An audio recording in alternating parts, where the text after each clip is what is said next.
예, 출애굽기 4장 18절부터 한 절씩 교독합니다.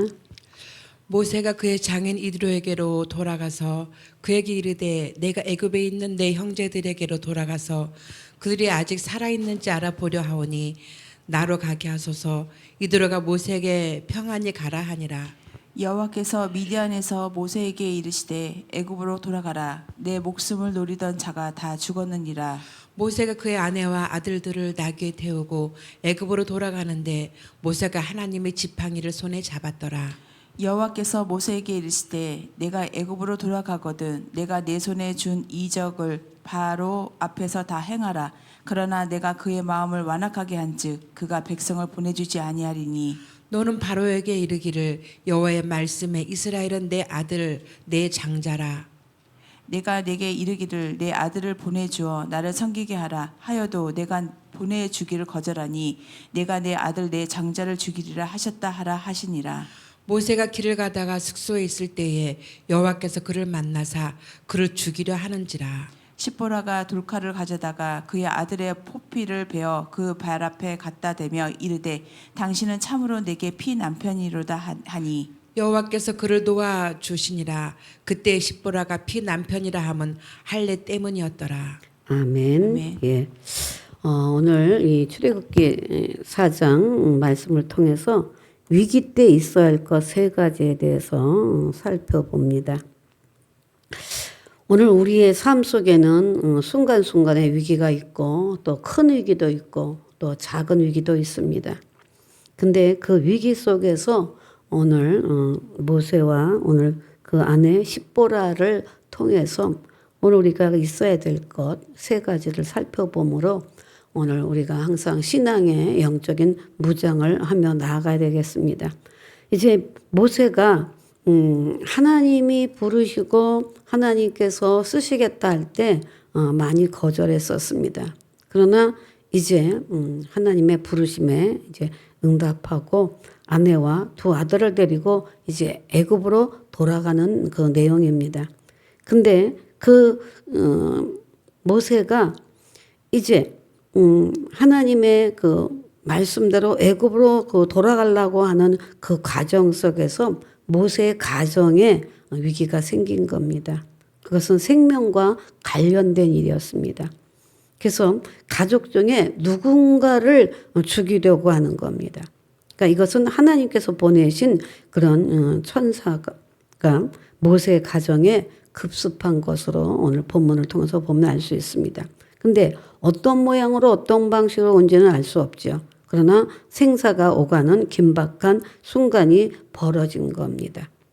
그래서 오늘 우리는 어떤 위기를 만난다 할지라도 깨어있는 사람에게는 또한 그 정신을 차리는 순간이 되어지면 그 위기의 순간은 넉넉히 이길 수 있는 겁니다. 근데 여기서 그 위기 속에 생명의 위기가 있어지는 이때 모세가 정신을 차리고 그 위기를 모면한 것이 아니라 모세의 부인 십보라가 이 위기를 넘깁니다. 그러니까 어떤 말이 오갔고 어떤 그 상황인지는 다 파악하기는 어렵지만 십보라는 그것을 기민하게 민첩하게 오늘 본문을 통해서 보면 그 대처한 것을 볼 수가 있습니다. 그러니까 모세가 해야 하는데 모세가 주춤하는 사이에 아내 십보라가 나서서 잘 들지 않는 그 돌칼을 가지고 아들의 포피를 뱁니다. 그러니까 결국은 할례를 행하는 거죠.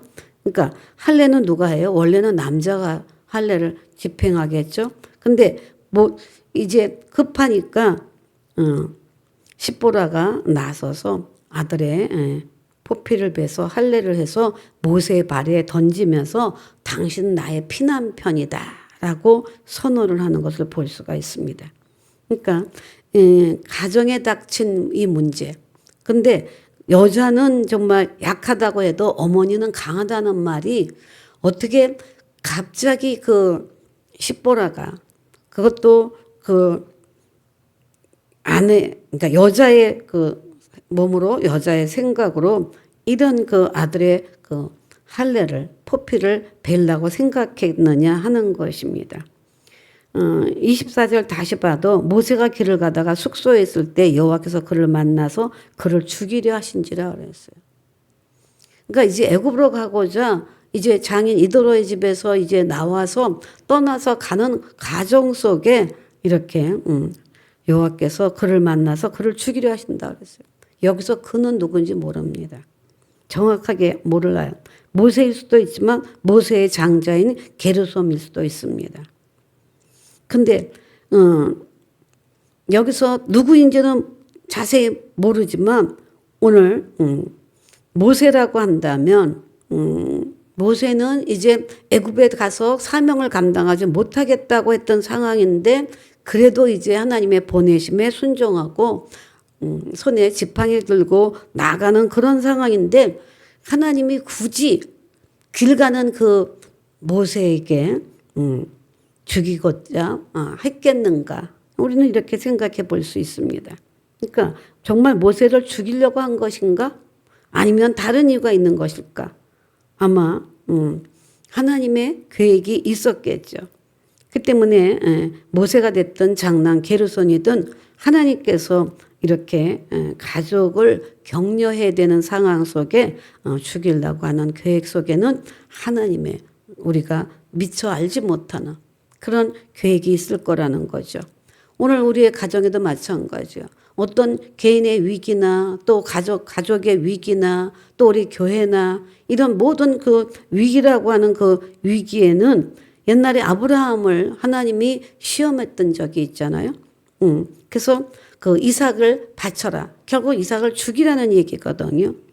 근데 하나님께서 왜 정말 믿음으로 순종하고 나아가는 그 이삭에게 약속의 언약의 말씀을 주면서 이렇게 아들을 바치라 죽이라 명령했겠느냐 하는 것입니다. 그것은 아브라함의 믿음을 테스트한 거죠. 이제야 네가 나를 경외한 줄 알았다. 이미 모세도 아브라함도 하나님을 경외합니다. 그럼에도 불구하고 시험이 통과하고 난 다음에야 하나님이 인정하는 것이 이제야 네가 나를 경외하는 줄을 확실히 알았다라고 말씀하고 있는 것입니다. 그러니까 모세의 가족에도 이렇게 위기가 닥친 것은 정말 진짜로 하나님이 죽이려고 오셨을까? 그건 아닐 것입니다. 하나님께서 믿음을 보시고 기회를 주시고자 찾아오신 시험일 것입니다. 때문에 오늘 우리는 우리의 삶 속에 닥친 위기도 하나님께서 이 위기를 왜 믿는 자녀에게 하나님의 사랑하는 자녀에게 이런 그 어려움과 위기가 있게 하겠느냐 하는 것입니다. 그걸 통해서 하나님은 우리를 시험하시고 하나님께서 그 시험에서 정말 네가 나를 믿느냐 나를 경외하냐 이거를 하나님은 보기를 원하실 것입니다. 근데 이렇게 하나님의 계획 속에 이 모세의 가족이 이제 애굽으로 나아가는 그 길에 이런 일이 있었던 것은 아마도 하나님께서 이 출애굽해야 할 이스라엘 백성들에게 겪어야 할 일들을 하나님께서 미리 경험하게 하신 것이 아닌가라고 볼 수 있습니다. 그 얘기는 뭐냐면 십보라가 아들의 포피를 베어서 그 피를 모세의 발 앞에 갖다가 뱀으로 인해서 하나님의 공격을 막은 거예요. 그러니까 이스라엘도 어린 양을 잡아서 그 피를 좌우 문설주에 바르라고 했거든요. 그러므로 인해서 장자의 그 죽음을 면하게 하는 것을 볼 수가 있습니다. 그 때문에 이 어제도 그 6월절에 그 피에 대해서 우리가 살펴봤지만 가정의 문설주에 또 심령에 우리가 보혈의 피를 발라야 되는 이 사건처럼 오늘 길 떠나 애굽으로 가는 그 모세에게 이제 말씀하시는 거죠. 바로가 너의 요구를 거절할 것이다. 그때 말해주라 라고 하면서 이제 내가 내 아들, 내 장자를 죽일 것이다. 그 바로 왕에게 장자를 죽인다고 그래서 바로 왕의 장자로부터 이제 애굽의 모든 장자가 가축에 이르기까지 다 죽었잖아요. 근데 이 죽음의 공격에서 이스라엘이 어린 양의 흘린 피로 구원을 받게 되어지는데 이 피는 하나님의 구원의 약속을 상징하는 할례의 피로 또 볼 수 있는 겁니다. 때문에 할례는 하나님과 약속을 맺는 표징이고 또 이스라엘 사람이나 또 하나님의 백성이 된다는 그 의미로서의 이 할례를 행했던 것입니다. 근데 그 당시에 할례를 받지 않으면 어떻게 되느냐? 창세기 17장 14절을 봅니다. 창세기 17장 14절. 우리 찾으신 분 읽어주세요.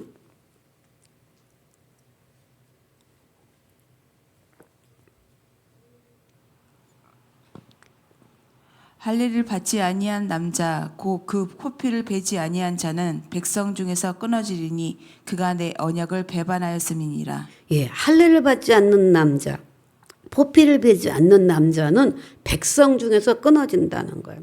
그리고 하나님의 언약을 배반했다 그랬어요. 그러니까 반드시 할례를 받아야 했었습니다. 하지만 모세의 아들이 할례를 받지 않았다는 거예요. 왜 안 받았는지는 추측할 수 없죠. 그러나 모세가 미디안 그 족장의 사이가 되면서 그 문화 속에 들어가서 자기는 할례를 받았지만 할례를 행하지 않았을 수도 있고 뭐 여러 가지 이유가 있을 수 있겠지만 여하튼 모세의 아들은 할례를 받지 않았다는 겁니다. 그러니까 하나님께서는 모세를 통해서 애굽에 가서 할례 받지 않은 백성들도 또 할례 받게 하면서 이끌어 내야 할 그런 사명을 가지고 있는데 정작 모세의 아들이 할례를 받지 않았다면 어떻게 되겠어요? 그렇기 때문에 이제 하나님께서는 모세의 가정에 이런 반드시 이 할례의 문제는 해결하고 넘어가야 할 중대한 문제이고 시험이었습니다. 근데 이 중요한 시험을 모세가 깨달은 것이 아니라 십보라가 알은 거예요. 아내가. 이방인 여인임에도 불구하고. 이방인이 아니라 미디안 족속이었죠. 그렇기 때문에 이제 이 십보라는 두려웠겠죠. 이거를 해결하지 않으면 남편도 자식도 잃어버릴 수 있다고 하는 절박함을 가지고 할례를 행했던 것입니다. 그래서 25절에 십보라가 돌칼을 가져다가 그의 아들의 뽀삐를 베어 그의 발에 갖다 대며 말한 겁니다. 그래서 여기서 포피를 베어 그 발에 갖다 대었다 그랬어요. 모세 발 앞에 갖다 놨어요. 여기서 됐다라고 하는 얘기는 유월절 어린 양의 피를 문설주에 뿌린다는 의미와 같은 의미라는 거예요. 그 때문에 둘 다 할례의 피를 갖다 대는 것입니다. 왜냐하면 이 피가 있으면 주께서 재앙을 막아주신다고 약속했기 때문에 이 피를 바르고 또 뿌렸던 것입니다. 그러니까 하나님의 공격을 하나님의 약속의 피로 막아낸 것이죠. 그러면서 십보라는 말합니다. 당신은 나의 피난편이다. 당신과 나는 이제 할례의 피로 맺어졌고 자신도 이제는 이스라엘의 언약의 자손이라는 것을 선포하고 있는 것을 볼 수가 있습니다. 이렇게 십보라의 이 놀라운 행동에서 오늘 저는 위기의 세 가지를 우리가 가져야 된다라고 말하는 것입니다. 이삭을 살렸던 아브람 같이 십보라도 이 대단한 일을 했는데 죽음의 위기에서 살려냈습니다. 그 얘기는 뭐냐? 십보라에게는 결단력이 있었다는 겁니다. 우리에게 필요한 것도 결단력입니다. 왜냐하면 그 위기가 있는데 바로 모세가 행동했어야 되는데 하지 않으니까 십보라가 먼저 그것을 보고 자기가 여자이고 자기가 약하고 여러 가지가 있음에도 불구하고 또 남자가 할례는 행하는 거라는 것을 알 때 이제 그 주춤거리지 않고 그 위험을 감수하고 실패에 대한 두려움도 있었지만 잘 드는 칼도 아니고 무딘 칼로서 이렇게 돌칼로서 이 일을 해야 하는 것에는 용기가 필요했던 것입니다. 그러니까 오늘 우리는 우리에게 있어서는 결단하는 결단력이 있어야 돼요. 그 때문에 우리가 하루하루를 살아가고 한 해를 살아가고 또 우리가 맞이하는 새해를 살아가고 우리의 삶 속에는 우리는 결단할 때 우리는 주춤거려서는 안 될 때가 있다는 겁니다. 그러니까 아차하는 순간이라는 것에 그 순간을 우리가 잘 대처해야 된다는 거죠. 근데 십보라는 결단력을 가지고 나간 거예요.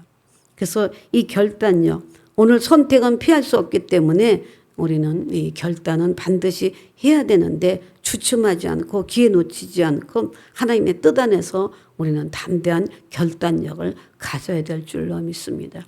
만일 십보라가 그렇게 하지 않았더라면 어떻게 되겠느냐 하는 것입니다. 그러면서 이제 두 번째로 살펴볼 것은 십보라는 강했다는 거예요. 강함이 있었어요. 위기 앞에서 숨지 않았어요. 십보라는 죽음의 사자 앞에서 주눅들지 않았고 그 아들의 표피를 잘라냅니다. 강한 거죠. 강인함은 어디서 올까요? 강인함은 결단할 때 정말 그 일에 대해서 책임을 지겠다는 생각을 가질 때 강함이 옵니다. 내가 안 하면 남편이 죽을 수도 있고 아이가 죽을 수도 있다라고 생각한다면 정말 여자는 약하지만 엄마는 강한 거거든요. 그렇기 때문에 이렇게 위기를 막아내기 위해서 십보라 같은 경우는 마음도 정신도 감정도 믿음도 강했던 것을 볼 수가 있습니다. 특별히 오늘 우리는 이 강함은 내 힘으로가 아닙니다. 오늘 우리가 아는 대로 내게 능력 주신 자 안에서 내가 모든 것을 할 수 있다 그랬습니다. 하나님이 나와 함께 하심을 믿을진데 하나님이 위기 속에서 대처할 수 있는 분별력을 주셨다면 그 분별력을 통해서 오늘 우리는 강하게 오늘 우리는 그 일을 해나가야 될 것입니다. 때문에 오늘 우리는 사명자, 가정의 사명자고 교회의 사명자입니다. 내가 약해지면 내 가정이 약해집니다. 내가 약해지면 우리 교회가 약해집니다. 우리는 이런 사명자로 우리는 살아가야 됩니다. 내가 약하면 내 자녀도 약해지죠. 그렇기 때문에 오늘 우리에게 다시 한번 오늘 우리에게 갖춰야 될 것이 뭐냐면 영적으로 강해져야 될 줄로 믿습니다. 아멘. 우리는 이런 그 하나님께서 우리에게 주시는 이 결단력과 이 강함이 우리를 위기에서 건져내시는데 특별히 중요한 거는 분별력입니다. 분별했기 때문에 판단했기 때문에 강하게 행할 수 있었던 겁니다. 그러니까 십보라는 그 상황에 돌아가는 것을 간파했어요. 분별했어요. 이거는 할례의 문제라는 것을 빨리 깨달은 거예요. 위급한 상황이라는 것을 분별해낸 거예요. 이거는 우리는 영적 분별력을 가져야 되는 거예요. 이게 사단이 갖다 주는 것인지 하나님이 테스트하는 것인지 아니면 내 부주인지 아니면 우리의 죄 때문인지 이런 그 분별력이 우리에게는 필요한 겁니다. 그 때문에 오늘 우리는 영적 분별력은 하나님의 뜻을 알아내는 것이기 때문에 어떤 것보다도 더 필요한 것이 분별력입니다. 근데 십보라는 이런 영적인 분별력을 가지고 할례를 해야 된다는 것을 알아차리고 자기가 그 아들의 표피를 벤 겁니다. 그 때문에 오늘은 한 사람의 그 정말 분별력이 가정을 살릴 수 있고 교회를 살릴 수 있는 거예요. 제가 미처 깨닫지 못하면 우리 여러분들이 누군가가 깨달아서 이야기해 줄 수도 있는 거예요. 아니면 제가 깨달아서 하는 거예요. 우리 목사님이 그렇게 하는 거예요. 우리 재직들이 그렇게 하는 거예요. 우리는 누군가의 한 사람의 정말 분별력이 교회를 살리고 한 사람의 분별력이 가정을 살린다면 우리는 분별력을 가져야 되지 않겠습니까? 가정에 재정의 위기도 있을 수 있고 건강과 또 대인관계와 이런 모든 것들에 우리는 항상 살아가면서 위기일 수 있고 어려움을 만날 수 있습니다. 그러나 우리는 항상 시선을 주님께 두고 주님이 내게 그 정말 시선을 고정하고 계시다는 것을 알고 우리는 그 고정이 주님만 내게가 아니야. 나도 주님 바라보고 주님도 저를 바라본다는 우리 가정을 우리 교회를 바라본다는 이 마음을 가지고 나아간다면 오늘 우리에게는 반드시 바른 결단력을 통해서 영적인 분별력을 통해서 강인함을 통해서 위기를 이겨내는 은혜가 각 심령과 가정과 우리 교회에 이 나라에 있어야 될 줄로 믿습니다. 주님 오늘